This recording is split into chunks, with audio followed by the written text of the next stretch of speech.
Hello, this is Tim Hellman. And this is Tom Hellman. And this is Movie Talk. Today we're going to review the movie Teenage Mutant Ninja Turtles. Teenage Mutant Ninja Turtles is a reboot to the popular 90s film series based on the comic book, toy line, and cartoon show of the 1980s. About 4 teenage human-like mutated turtles trained in ninjutsu, defending New York City from ninja warriors called the Foot Clan. It was directed by Jonathan Liebsman and written by John Applebaum, Andre Nemec, and Evan Doherty, based on the comic by Eastman and Laird. Stars Megan Fox as April O'Neil, Will Arnett, William Fichtner, and features the voices of Tony Shalhoub as Splinter and Johnny Knoxville as Leonardo. So what do you think?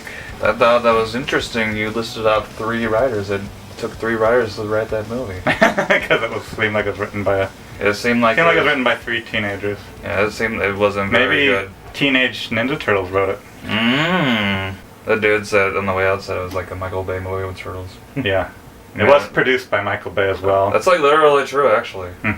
But it was a lot more faithful to the cartoon than the Transformers films were, for sure.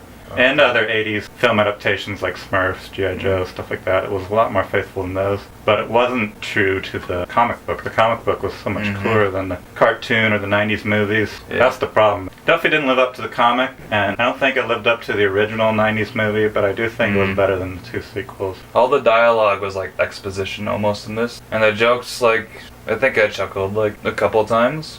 Will Arnett, you'd think he'd be funny. Hopefully the sequel will be better. So I'd give it 3 stars out of 5. What would I give it? Like 2.5 probably? You're asking me? Yeah, I'm asking you. How come you don't know? I'll say 2.5. Yeah.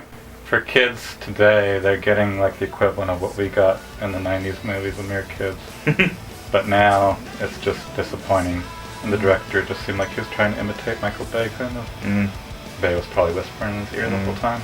Those turtles were ugly. Yeah. Like, why did they put noses on them? And I think a redhead would have been better as April O'Neil, but I don't really have a problem. Megan Fox. I don't have a problem with her acting. If she would have... She's natural. If she hadn't been put in that role, she would have gone to see it on an opening day. Yeah, that's what she said. Even if they hadn't cast her. She was such a huge fan. A huge fan of the 90s movies. At least it was faithful to the cartoon show. Which was not faithful to the comic book. If you're gonna go see a movie, go see Guardians of the Galaxy. If you haven't seen it yet. A lot better. That movie is awesome. Tonight we own the skies. Tonight we own the skies.